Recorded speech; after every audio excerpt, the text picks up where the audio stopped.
Mega TV நேயர்களுக்கு வணக்கம். பெண்கள்.com நிகழ்ச்சியில் சுபகிரகம் பகுதியில் அனைவரையும் சந்திக்கிறதுல மிகவும் மகிழ்ச்சி. இன்னைக்கு நம்ம பிரத்யேகமாக ஒரு வழிபாட்டை பற்றி நம்ம பேசலாம். பொதுவாக ஒரு பிரதோஷ காலத்தில் நம்ம நந்தி தேவரை வணங்குவோம். நந்தி வழிபாடு அப்படின்னு சொல்லும் பொழுது பிரதோஷ காலத்தில் தான் நம்ம நந்தியை வணங்குவோம். ஆனால் அதிகார நந்தி அப்படின்னு சொல்லுவோம். எந்த ஒரு சிவன் கோயிலுக்கு போனாலும் அங்கே நந்தி நம்ம பார்க்கலாம்.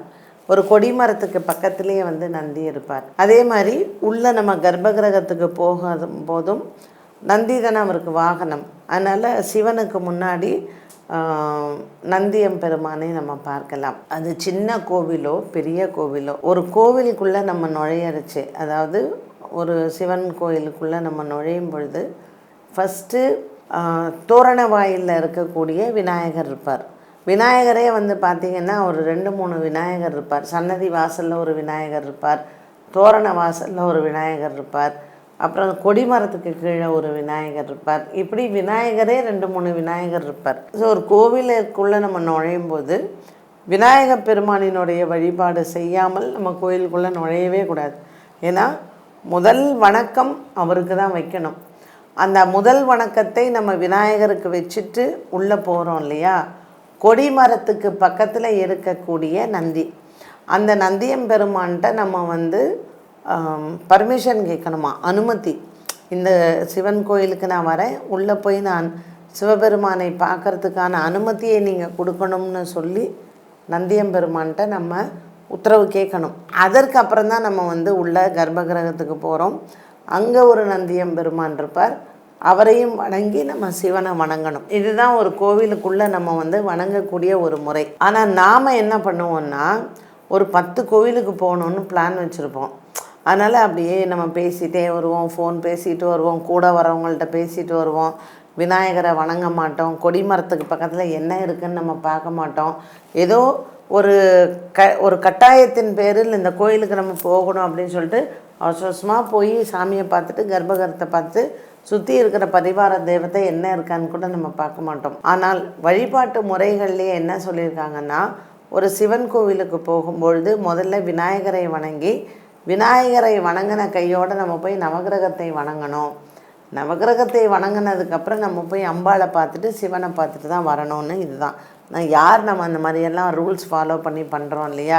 அதுவும் இப்போல்லாம் கூட்டத்துக்கு காரணமாக அங்கங்கே கட்டையை போட்டுடுறாங்க, நம்ம சுத்தக்கூட முடியல கோவிலில். அப்போது நந்தியம் பெருமானுக்குன்னு விசேஷமாக ஒரு நாள் என்னைக்கு வச்சுருக்காங்க, பிரதோஷத்துக்கு.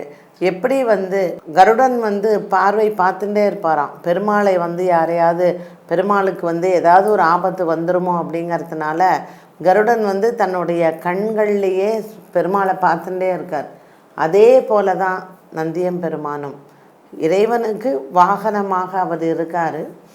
அவரினுடைய அந்த தன்னுடைய முதுகில் சிவபெருமான் பார்வதியை சுமந்து கொண்டு பிரதோஷ அந்த டைமில் அவர் வலம் வரார்.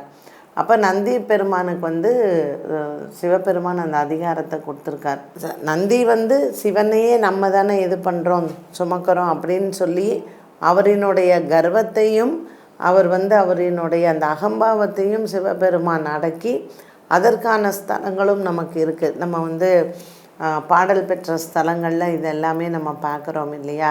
ஸோ நந்திக்கு பெருமை சேர்க்கக்கூடிய ஆலயங்களில் நம்ம சிவகங்கை மாவட்டத்தில் இருக்கக்கூடிய காளையார் கோவிலை நம்ம சொல்லலாம். நிறைய, அதாவது ஒரு கோவிலுக்கு போகிறச்சே ஒரு நந்தி காளையாக எப்படி சிவபெருமானை காப்பாற்றியிருக்கிறார், சிவபெருமானுக்காக அவர் எவ்வளவு ஒரு வேகத்தோடு ஓடுறார் அப்படிங்கிறதெல்லாம் நிறைய ஆலயங்களில் புராணத்தில் நம்ம படித்து, இப்போ காளையார் கோவில்லாம் நமக்கு தெரியும் இல்லையா. அந்த கதை என்ன ஒரு பெருமை கொடுத்துருக்குன்னு, காளைக்காகவே அது காளையார் கோவில்னும் நமக்கு பேர் வந்தது. அந்த பிரதோஷ நேரம் அப்படிங்கிறதே நந்திக்கு செய்யக்கூடிய அபிஷேகங்களும் அவருக்கு கொடுக்கக்கூடிய அந்த மரியாதையும் தான். ஸோ நந்தி தேவரை நம்ம வணங்கிறது அப்படிங்கிறது அவர்கிட்ட நம்ம உத்தரவு கேட்கறது. சிவனை சென்று வழிபாடு செய்யறதுக்கு நந்தியம்பெருமான்கிட்ட நம்ம உத்தரவு கேட்டுட்டு நம்ம போகிறது. அப்படி போனால்தான் நம்மளுடைய பிரார்த்தனைகள் கண்டிப்பாக நிறைவேறும். நிறைய பேர் வந்து இந்த பிரதோஷ காலத்தில் இது நந்தி காதில் வந்து போய் சொல்கிறது, அது சொன்னால் உடனே அது சிவபெருமான்கிட்ட சொல்லி நமக்கு நன்மைகள் நடக்கும் அப்படின்னு. பட் இன்றைய காலகட்டத்தில் தான் அது ரொம்ப எல்லாரும் இந்த மாதிரி சோஷியல் மீடியாவில் சொல்லி ஒரு நந்தி காதில் பேசுகிறதுக்குன்னே ஒரு பெரிய கூட்டம் வந்து வருது. ஒரு 50 வருடத்திற்கு முன்னாடி எல்லாம் பார்த்திங்கன்னா சிவன் கோயிலில் பிரதோஷ காலத்தில் யாரும் நந்தி காதிலெல்லாம் போய் சொன்னதே கிடையாது. ஸோ ஒரு சில விஷயங்களை பேசும்பொழுது அதை வந்து நம்ம அதை பிரபலமாயிடுது. இது கண்டிப்பாக பிரதோஷ காலத்தில் நந்தி காதில் போய் சொல்லணுமான்னா அப்படியெல்லாம் கிடையவே கிடையாது. இது நம்மளாக சில விஷயங்கள் உருவாக்குனது தான். ஒரு 50 வருடத்திற்கு முன்னாடி நீங்கள் சிவன் கோயிலில் பிரதோஷ பூஜைகள்லாம் நடக்கும்பொழுது இந்த மாதிரியான விஷயங்கள்லாம் நடந்ததும் கிடையாது. ஒரு வில்வ இலையால் நம்ம எடுத்துகிட்டு போயிட்டு சிவனுக்கு அர்ச்சனை பண்ணுறது தான். என்ன சொல்லுவாங்கன்னா சாஸ்திரங்களில், ஒரு பிரதோஷ டைமில் நம்ம சிவனுக்கோ நந்திக்கோ அபிஷேகம் பண்ணும் பொழுது கண்டிப்பாக அந்த அரிசி மாவை கொடுக்கணும். அரிசி மாவு கொடுத்து சிவனுக்கும் அபிஷேகம் பண்ணி நந்தியம் பெருமானுக்கும் அபிஷேகம் பண்ணணும் அரிசி மாவுலன்னு சொல்லுவாங்க. பட் அதே ஒரு சில கோவில்களில் அந்த நம்ம கொண்டு போய் கொடுத்தோன்னா குருக்கள் என்ன சொல்லுவாங்க, ஐயோ அரிசி மாவு அபிஷேகம் பண்ணால் அது அப்புறம் திருப்பி நம்ம வாஷ் பண்ணுறதுலாம் ரொம்ப கஷ்டமாக இருக்குது, அதனால் நாங்கள் அரிசி மாவு யூஸ் பண்ணுறதே இல்லைன்னு சொல்லிடுறாங்க. ஸோ சாஸ்திரங்கள்லேருந்து கோவில்களில் வழிபாடுகளுமே நிறைய மாறுபட்டு தான் இருக்குது. பிரதோஷத்தில் நந்தி காதில் போய் சொல்லணும் அப்படிங்கிற அவசியம் கிடையவே கிடையாது. பிரதோஷ காலத்தில் சாஸ்திரத்தில் என்ன சொல்லுது, நந்தியின் கொம்புகளுக்கு இடையே சிவபெருமானின் அபிஷேகத்தை தரிசனம் செய்ய வேண்டும். அண்ட் என்ன மாதிரியான திரவியங்களை கொடுத்து நம்ம அபிஷேகம் பண்ணுறோங்கிறது ரொம்ப ரொம்ப முக்கியம். இதுதான் பிரதோஷ கால வழிபாட்டில் முக்கியமாக சொன்னது. ஸோ முக்கியமாக சொன்ன விஷயங்கள் எல்லாமே நம்ம விட்டுட்டோம். சொல்லாத விஷயங்களை நம்ம முக்கியமாக வந்து எடுத்துகிட்ருக்கோம். முக்கியமாக சொன்னது என்ன, அரிசி மாவில் நம்ம செய்யக்கூடிய அபிஷேகம்.